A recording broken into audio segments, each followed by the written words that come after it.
Back to my YouTube channel learning student. तो आज हम लाए हैं क्लास 12th के जो बच्चे हैं उनके लिए एमसीक्यू क्वेश्चन 20 महत्वपूर्ण बहुविकल्पीय प्रश्न हैं जो कि आपके यूपी बोर्ड एग्जाम में हर बार आते हैं। ठीक है, तो आज हम इसको सॉल्व करेंगे। जो बच्चे 2025 का बोर्ड एग्ज़ाम देने वाले हैं वो लोग अच्छे से पढ़ लेंगे। ठीक, तो देखिए सबसे पहला है रानी केतकी की कहानी के लेखक हैं। रानी केतकी की कहानी के लेखक कौन है? सदासुख लाल, राजा लक्ष्मण सिंह, श्रद्धाराम फिल्लौरी, इंशा अल्लाह खां। तो रानी केतकी की कहानी के जो लेखक हैं वो हैं इंशा अल्लाह खां। ऑप्शन चौथा हमारा सही होगा। इसके बाद दूसरा है श्री चंद्रावली नामक के लेखक हैं। श्री चंद्रावली नामक के लेखक कौन हैं? भारतेंदु हरिश्चंद्र, जयशंकर प्रसाद, हरि कृष्ण प्रेमी, श्रीनिवास दास। ठीक, तो इनमें से जो श्री चंद्रावली के लेखक हैं वो हैं भारतेंदु हरिश्चंद्र। ऑप्शन पहला हमारा सही होगा। तीसरा क्वेश्चन है सरदार पूर्ण सिंह किस युग के लेखक हैं? भारतेंदु युग, द्विवेदी युग, छायावाद युग और प्रगतिवादी युग। तो सरदार पूर्ण सिंह किस युग के लेखक हैं? ऑप्शन होगा हमारा द्विवेदी युग। सरदार पूर्ण सिंह द्विवेदी युग के लेखक हैं। ऑप्शन दूसरा हमारा सही होगा। उसके बाद है चौथा हिंदी एकांकी का जनक माना जाता है। हिंदी एकांकी का जनक किसे माना जाता है? मोहन राकेश को, विष्णु प्रभाकर को, उदय शंकर भट्ट को, डॉक्टर रामकुमार वर्मा को। तो हिंदी एकांकी का जो जनक माना जाता है वो है डॉक्टर रामकुमार वर्मा। ऑप्शन चौथा हमारा सही होगा। उसके बाद अगला है निंदा रस रचना है। निंदा रस रचना किसकी है? किसके द्वारा रचित है ये रचना? ठीक है, मोहन राकेश, श्याम सुंदर दास, हरिशंकर परसाई, भारतेंदु हरिश्चंद्र। तो निंदा रस जो रचना है वो हरिशंकर परसाई के द्वारा रचित है। ऑप्शन तीसरा हमारा सही होगा। अगला है यामा रचना है। यामा किसकी रचना है? जयशंकर प्रसाद, महादेवी वर्मा, अज्ञेय की, सुमित्रानंद पंत की। तो यामा जो रचना है वो है महादेवी वर्मा की। ऑप्शन दूसरा हमारा सही होगा। अगला है कला और बूढ़ा चांद के रचनाकार हैं। जयशंकर प्रसाद, गिरजा कुमार माथुर, हरिवंश राय बच्चन, सुमित्रानंदन पंत।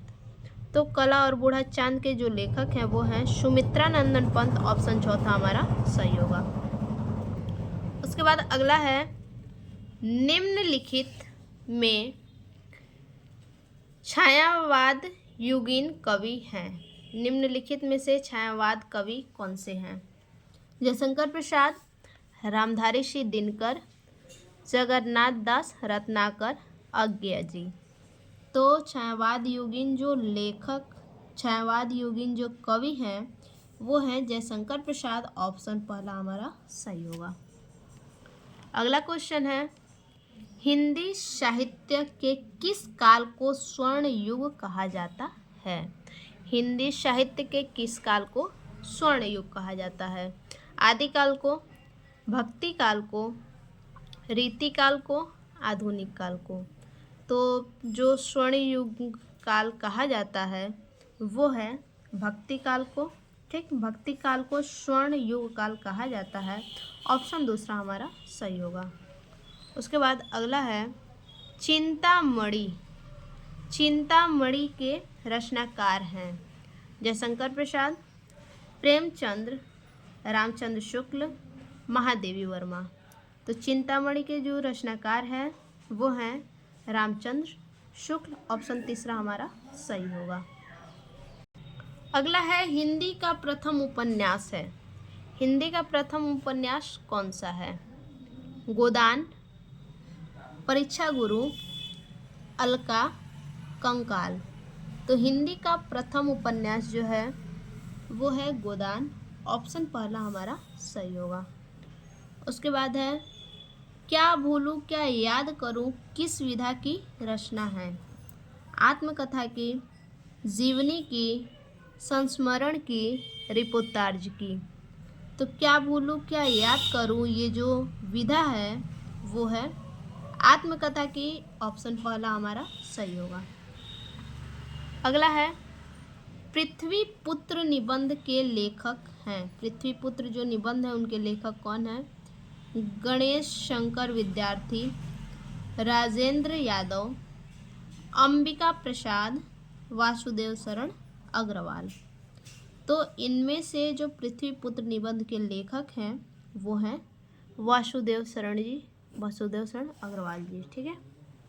अगला है डॉक्टर हजार प्रसाद द्विवेदी की रचना है चिंतामणि, पंच परमेश्वर, कुटज, चंद्रकांता।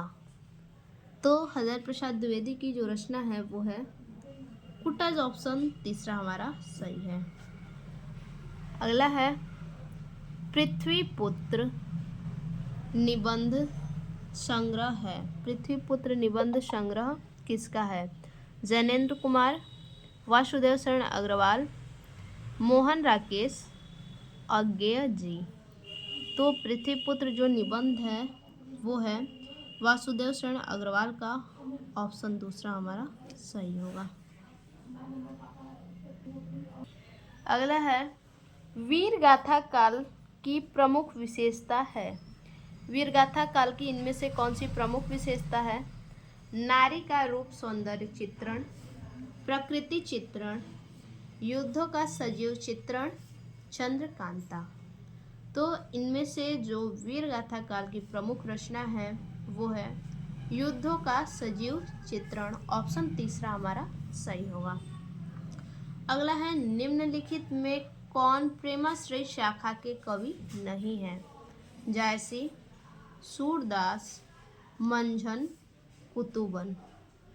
तो इनमें से जो प्रेमाश्रय शाखा के कवि नहीं हैं वो सूरदास हैं। ऑप्शन दूसरा हमारा सही होगा। ठीक।